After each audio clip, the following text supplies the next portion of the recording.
Hmm. Quick succession relief applies when individual dies within the previous 5 years. They had inherited an asset on someone else's death, and IST was charged on inheritance, or received a lifetime gift and the IST was charged on the gift. The most common situation is where two members of the family within 5 years period, the first person to die having made a bequest to the second person. Back to back deaths होती है भाई इसमें, बुराड़ी की तरह. QSR is a tax credit against the IST liability of an estate on the death of the individual receiving the asset. ठीक है. IST ठीक है। liability के बाद अपने को QSR माइनस करने को मिलता है.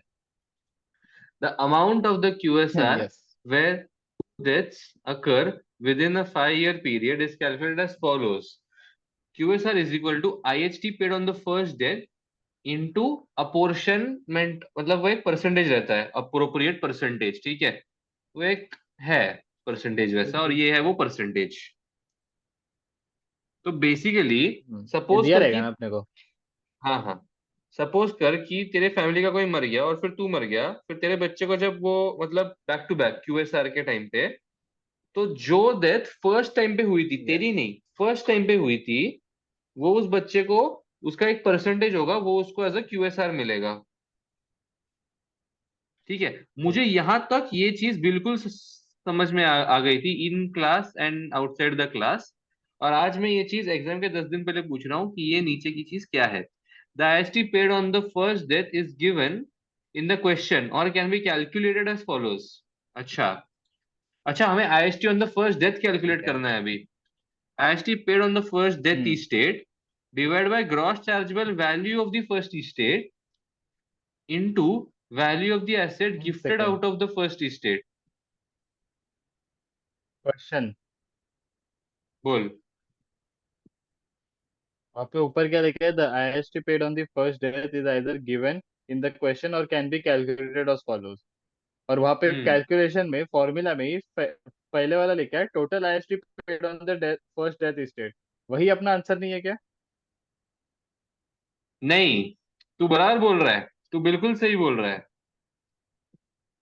ठीक है. Okay.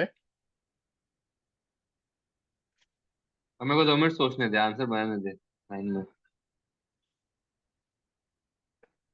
So what I feel. क्या है भाई? ठीक है. सुन तो, हम्म। मैं क्या बोल रहा हूँ.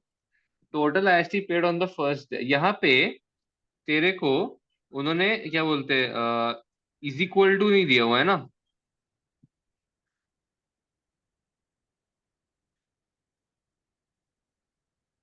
उससे क्या? What are you trying to say? What I am trying to say is कि दिस इज ये वाला फंडा, कि ये वाला वैल्यू है, ये वाला वैल्यू है, इन दोनों के साथ जो जो जो कुछ भी करोगे तो ये वाला वैल्यू मिल जाएगा. ऐसा मैं बोल रहा हूँ. समझा. अच्छा, तो टोटल आईएसटी वाले को वहां पे लेके जाओ। या. ऐसा बोल रहे तो इज इक्वल टू के वहां पे लेके जाओ। हाँ. या तो फिर बताइए ऐसा तो होगा. फॉर्मूला ही वैसे बना के दे देते हो भाई। नहीं बट ठीक है फिर, हाँ भाई। एग्जैक्टली, फिर वो फॉर्मूला मतलब वैसा बना के दे, तो व्हाट आई फील इज ना, कि लेकिन फिर ये बहुत ही अजम्पशन बेस्ड हो जाएगा रे. कि देख कि फॉर एग्जांपल तू और तेरी एक बहन है. ठीक है. तेरे किसी, मतलब किसी के मरने के बाद, ठीक है, तुम दोनों को एसेट्स मिले थे. तो टोटल IST पेबल 3 लाख का था. फिर तू मर गया. ठीक है. ठीक है। सो क्योंकि तू मर गया, फिर तेरे तेरे बच्चे की जब ठीक है। बारी आई, तो बेसिकली तेरे को IST कितना बेयर करना पड़ेगा. ठीक है, तेरे को कितना बेयर करना पड़ेगा is equal to total IST payable कितना आया था, 3 लाख का.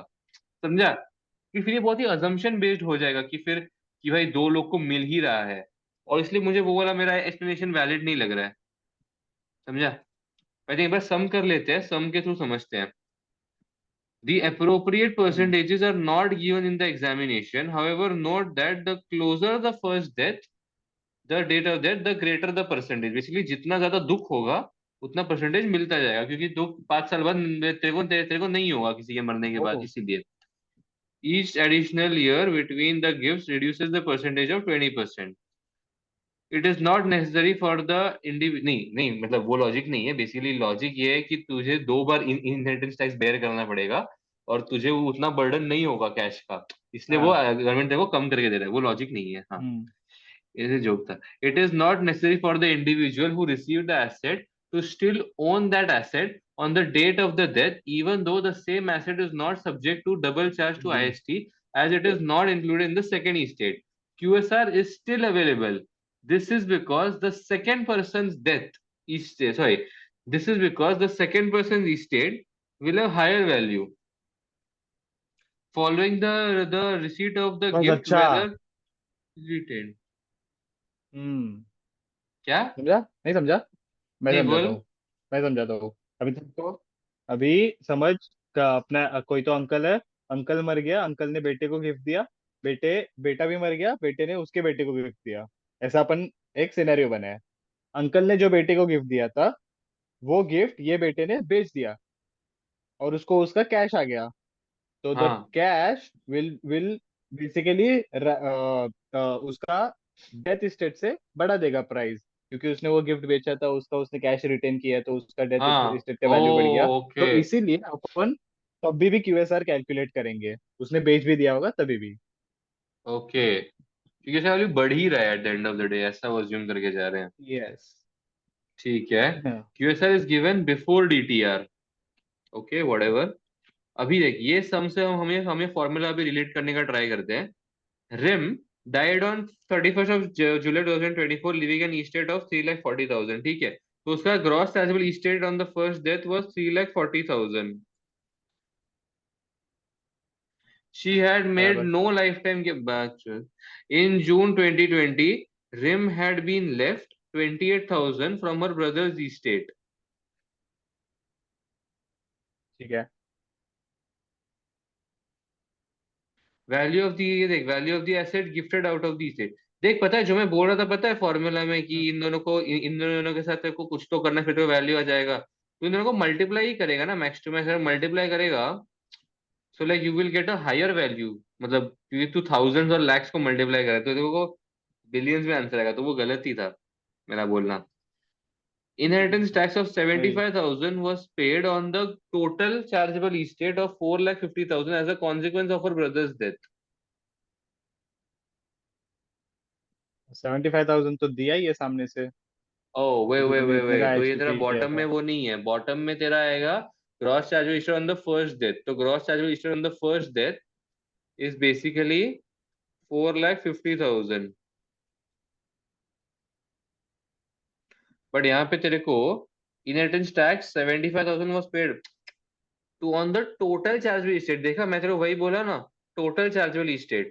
ओ, ओके, अपने को तो सिर्फ वो एक पर्टिकुलर वैल्यू का निकालने के लिए, अच्छा। Exactly exactly। तो जो मेरा सेकंड एक्सप्लेनेशन था अजम्पशन वाला, वो वाला वैलिड है। बट वो अजम्पशन के ऊपर बेस्ड है कि मतलब तेरे को पूरा वैल्यू नहीं मिल रहा है। व्हाट इफ तेरे को पूरा वैल्यू मिल जाए तो तू यहाँ पे भी तेरा सेम वैल्यू आएगा, नीचे भी तेरा सेम वैल्यू आएगा, तो ये दोनों कट हो जाएंगे, फिर जो न्यूमरेटर है वही तेरा आंसर है।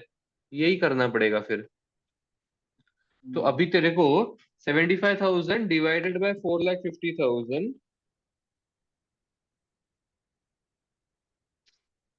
इंटू 28,000, पता है 4,667।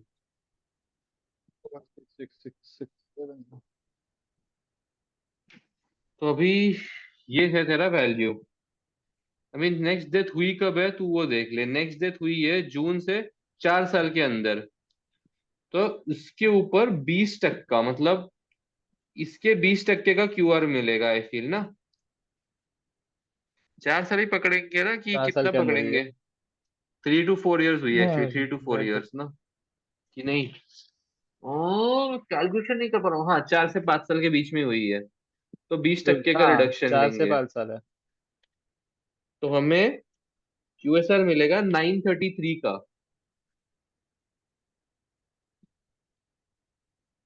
कंजूस लोग है भाई, सेम चीज पे 10 बार टैक्स ले रहे हैं।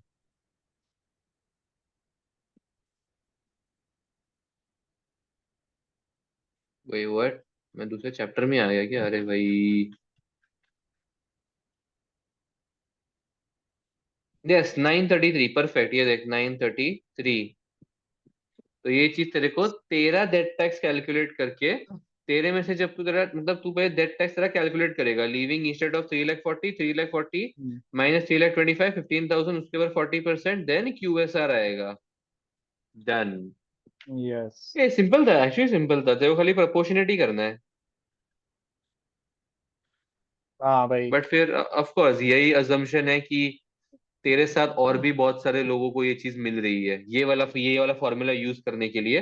अगर तेरे साथ और कोई लोग नहीं है, so your numerator is your only answer, because these two values just get cancelled out, ऐसा।